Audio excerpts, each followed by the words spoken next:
اعوذ باللہ من الشیطان الرجیم بسم اللہ الرحمن الرحیم گریڈ 9 السلام علیکم۔ امید ہے آپ سب ٹھیک ہوں گے۔ اچھا، آج ہمیں نا آپ لوگوں کے لیے اردو کی کلاس پہلا چیپٹر جو ہے اخلاق حسنہ کے متعلق وہ اپلوڈ کر رہی ہوں، غور سے سنیے گا۔ بسم اللہ الرحمن الرحیم۔ پہلا کوسچن ہے کہ اخلاق کا مقصد کیا بیان کیا گیا ہے؟ ٹھیک ہے، آپ پیج نمبر 5 پہ آئیں۔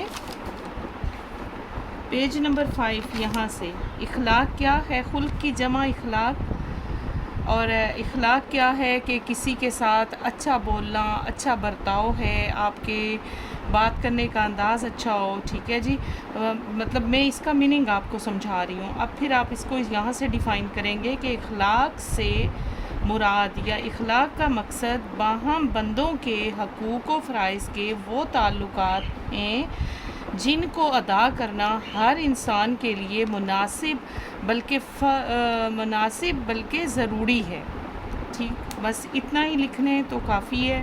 پھر اگر آپ کے کن لوگوں کے ساتھ تعلقات ہیں، ظاہری بات ہے ماں باپ اور اہل و عیال اور عزیز و اقارب و رشتہ دار کے ساتھ تعلقات ہیں۔ اگر تھوڑا سا مزید اس کو ڈیفائن کریں تو your first answer is completed. Next question ہے، حضرت جعفر طیار نے نجاشی کے دربار میں کیا تقریر کی؟ Question number 2۔ آپ دیکھ رہے ہیں کہ میں بڑی بیٹا آپ کے ساتھ ایفرٹ کر رہی ہوں اسپیشل ایک کوسچننگ کو دیکھنا، پورے ٹاپک کو پڑھنا، ریڈ آؤٹ کرنے کے بعد ان کے آنسر فائنڈ آؤٹ کرنا۔ تو آپ لوگوں کو اگر کوئی پرابلم ہے تو یا کوئی چیز سمجھ نہیں آتی تو آپ مجھ سے رابطہ کر سکتے ہیں، کمنٹ کر سکتے ہیں۔ پی جی 5 پہ آ جائیے، پیج نمبر 6 پر۔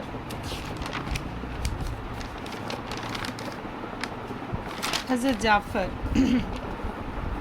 یہاں سے آپ سٹارٹ کریں گے کہ حضرت جعفر طیار نے جو تقریر کی اس کے چند فقرے یہ ہیں۔ اے بادشاہ، یہاں سے آپ سٹارٹ کریں گے، ہم لوگ ایک جاہل قوم تھے، بتوں کو پوجتے تھے۔ یہاں سے لے کر آپ یہاں تک داغ نہ لگائیں، یہاں تک لکھ لیں، آپ کا آنسر کمپلیٹ ہو جائے گا۔ ٹھیک ہے، اس کے بعد ہے ابو سفیان نے کیسر روم کے دربار میں کس چیز کا اعتراف کیا؟ پیج 6 پر آئے۔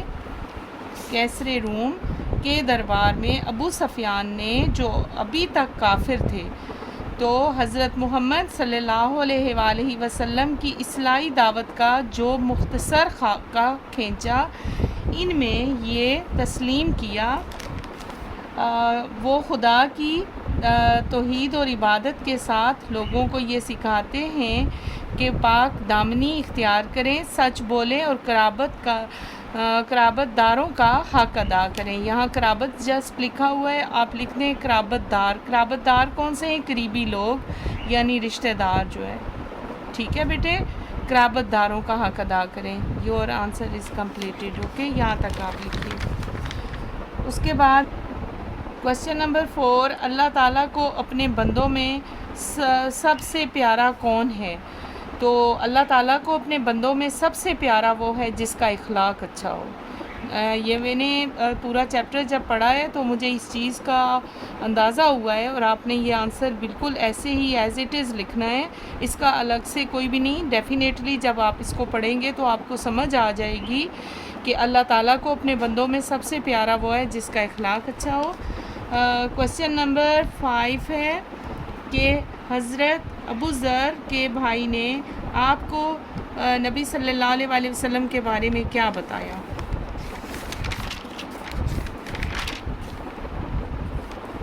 یہاں سے آپ لکھیں گے کہ ابو ذر نے اپنے بھائی کو اس نئے پیغمبر کے حالات اور تعلیمات کی تحقیق کے لیے مکہ بھیجا۔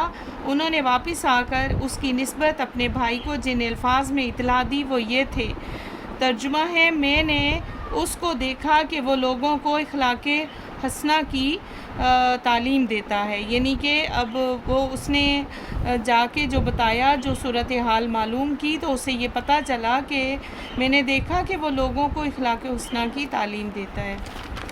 یہاں تک اس کا آنسر ہے۔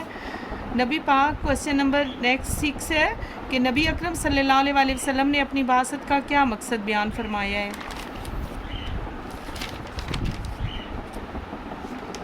جی آپ یہاں سے لکھیں گے رسول اکرم صلی اللہ علیہ وسلم خاتم النبیین کی بعثت تکمیلی حیثیت رکھتی ہے. خود آپ نے ارشاد فرمایا میں حسن اخلاق کی تکمیل کے لیے بھیجا گیا ہوں، یعنی حسن اخلاق کی لوگوں کی ساتھ اچھے برتاؤ کو مکمل کرنے، تکمیل کا مطلب کیا ہے؟ مکمل کرنے کے لیے بھیجا گیا ہوں. یہاں تک آپ کا آنسر مکمل ہو جائے گا. نیکسٹ کویسچن ہے کہ یہ حیثیت سید سلیمان ندوی کا اسلوب بیان کیسا ہے؟ آپ آئیے پیج نمبر 7 پہ. یہاں پہ آپ لکھیں گے کہ سید سلیمان ندوی، یہ دیکھ رہے ہیں کہ لائن میں نے اپنے پاس سے منشن کی ہے، سیرت نبوی کی تکمیل اور اشاعت کا فرض ادا کیا. کنہوں نے؟ سید سلیمان ندوی نے سیرت نبوی کی تکمیل کا مطلب کیا ہے؟ مکمل، اور اس کو اشاعت کا مطلب ہے پھیلانے میں اپنا فرض ادا کیا. ایک یہ لائن آپ لکھیں گے اور ساتھ میں یہ مینشن کریں گے کہ سیرت نبوی صلی اللہ علیہ وسلم کی تصنیف و تالیف کو بڑی خوش اسلوبی سے پایہ تکمیل تک پہنچایا. کس نے پہنچایا؟ سید سلیمان نے، اور اس کی وجہ سے علمی دنیا میں ان کا نام دور دور تک مشہور ہو گیا. Your answer is complete. Okay, یہاں تک آپ نے لکھنا ہے. پھر اس کے بعد اس کے MCQs ہیں. آپ دیکھ رہے ہیں کہ ہر مذہب کی بنیاد کس چیز پر رکھی گئی ہے؟ اخلاق پر. دنیا کی خوشحالی اور امن کا دار و مدار جو ہے وہ اخلاق کی ترقی پر ہے. ابو ذر غفاری نے اپنے بھائی کو مکہ مکرمہ بھیجا تاکہ وہ نبی پاک کی تعلیمات کو دیکھے. پھر اس کے بعد ہے قیامت کے روز سب سے وزنی نیکی ہوگی اخلاق. ایک حدیث کے مطابق کامل مومن بننے کے لیے ضروری ہے کہ جو اپنے لیے پسند کرے وہی دوسروں کے لیے بھی. ٹھیک ہے بیٹے، یہ مشق مکمل ہوئی. بہت اچھی طرح سے یاد کریں. کوئی چیز سمجھ نہیں آتی آپ مجھے کمنٹ کر سکتے ہیں، پوچھ سکتے ہیں، انشاءاللہ آپ کو جواب ملے گا. میں دوبارہ سے ڈسکرائب کر دوں گی. آپ ان کو اچھی طرح سے یاد کریں اور پیپرز کی تیاری کریں. بیسٹ آف لک. اللہ ہم سب کا حامی و ناصر ہے. اللہ حافظ.